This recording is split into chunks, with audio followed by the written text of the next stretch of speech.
अस्सलाम वालेकुम। आज का हमारा न्यूमेरिकल है exercise numerical number 5 physics second year chapter number 11 electrostatics. तो स्टार्ट लेते हैं। न्यूमेरिकल हमें दिया हुआ है 2 positive point charges of 15 × 10⁻⁻10 coulomb and 13 × 10⁻⁻10 coulomb are placed 12 centimetre apart. हमें दो चार्जेस दिए हुए हैं, एक का मैग्नीट्यूड ये है और दूसरे का मैग्नीट्यूड ये है। दोनों को 12 सेंटीमीटर अपार्ट रखा गया है, यानी एक दूसरे से 12 सेंटीमीटर के फासले पे रखा है। Find the work done in bringing the two charges 4 centimetre closer. Work done find करें। अगर दोनों चार्जेस को हम 4 सेंटीमीटर एक दूसरे के करीब लेके आएँ तो हमने क्या करना है, हमने वर्क डन फाइंड करना है। सॉल्यूशन में फर्स्ट स्टेप है हमारे पास डिफ़ाइन का। तो डिफ़ाइन में क्वेश्चन के अंदर हमें क्या दिया हुआ है उसको हम डिस्कस करेंगे गिवन के अंदर।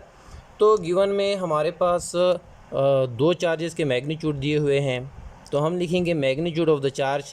पहला जो हमारे पास चार्ज है Q1, उसका मैग्नीट्यूड हो गया 15 × 10⁻⁻10 कूलम, और दूसरा जो चार्ज है उसका magnitude of the charge Q2 is equal to 13 × 10⁻⁻10 coulomb. और दोनों के दरमियान जो डिस्टेंस है, चार्जेस के दरमियान जो डिस्टेंस है, distance between Q1 and Q2 R is equal to 12 centimetre. अब अननोन क्या है? अननोन में work done in bringing the two charges 4 centimetre closer. अगर दोनों चार्जेस को हम 4 सेंटीमीटर एक दूसरे के करीब लेके आएँ तो आप क्या करें, वर्क डन फाइंड करें, यानी हमने वर्क डन फिर फाइंड करना है। डायग्राम में हमने क्या किया है कि हमने दो पॉइंट्स लिए हैं, पॉइंट ए और पॉइंट बी। पॉइंट ए पे हमने Q1 चार्ज को रखा है और पॉइंट बी पे हमने Q2 चार्ज को रखा है। और पॉइंट ए और पॉइंट बी दोनों के दरमियान जो डिस्टेंस है ये वाला, ये हमारे पास क्या है, 12 सेंटीमीटर। अब ए और बी के दरमियान हमने एक तीसरा पॉइंट सी लिया है, तो पॉइंट सी जो है ये पॉइंट बी से 4 सेंटीमीटर के फासले पे है। हम क्या करेंगे कि चार्ज Q2 को पॉइंट बी से पॉइंट सी तक लेके आएंगे और ये चार्ज 4 सेंटीमीटर का डिस्टेंस कवर करेगा टुवर्ड्स पॉइंट ए। अब पॉइंट बी से पॉइंट सी तक लाने में, Q2 को लाने में जितना वर्क रिक्वायर्ड है वो वर्क हमने फाइंड करना है। तो इसके लिए अच्छा, ये हमारे पास हो गया डायग्राम। अब वर्क डन को फाइंड करने के लिए हम क्या करेंगे, वर्क डन को फाइंड करने के लिए हम ये करेंगे कि चार्ज Q1 की वजह से पॉइंट बी पे जो पोटेंशियल आ रहा है और इसी तरह से चार्ज Q1 की वजह से पॉइंट सी पे जो पोटेंशियल आ रहा है, ये दोनों पोटेंशियल हम अलग अलग फाइंड करेंगे। उसके बाद अगर पोटेंशियल डिफरेंस निकाल के हमने क्या करना है कि पोटेंशियल डिफरेंस का जो हमारे पास इक्वेशन है तो उसको लेके हम फिर वर्क डन फाइंड कर सकते हैं। अगर हमारे पास पॉइंट बी और पॉइंट सी पे पोटेंशियल की वैल्यूज़ अगर हमें मिल जाए तो सेकेंड स्टेप में ये हो गया डायग्राम। अब सेकेंड स्टेप हमारे पास क्या है कि हमने प्लान करना है कि हम कौन कौन सी इक्वेशन को यूज़ करेंगे।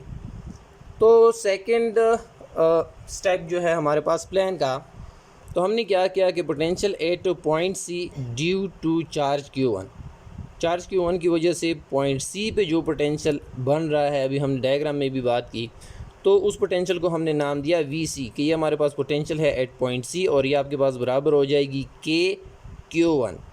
Q1 इसलिए लिखा कि ये हमारे पास पॉइंट Q1 चार्ज की वजह से पॉइंट सी पे पोटेंशियल आ रही है, तो इसलिए हमने Q1 लिखा डिवाइडेड बाई RC, यानी पॉइंट सी का, पॉइंट ए का पॉइंट सी से जो फासला है, तो इसको हमने नाम दिया इक्वेशन नंबर 1।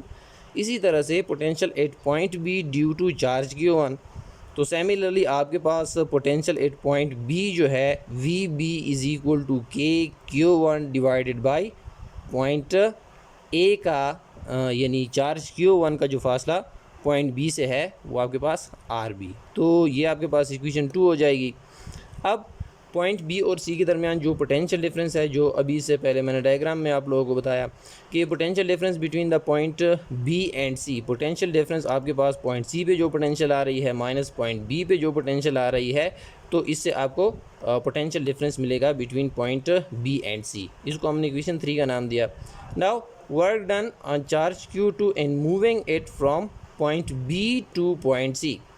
अब चार्ज Q2 को हम पॉइंट बी से पॉइंट सी की तरफ लेके जाएंगे। इस दौरान जो वर्क होगा वो हमारे पास होगा WB to C, work done from point B to point C is equal to, किस चार्ज को हम लेके जा रहे हैं, चार्ज Q2 को लेके जा रहे हैं, तो इसलिए यहाँ पे हमारे पास Q1 नहीं बल्कि Q2 आएगा N2 डेल्टा V, यानी पॉइंट बी और सी के दरमियान जो पोटेंशियल डिफरेंस है तो वो हमारे पास डेल्टा V बनेगा।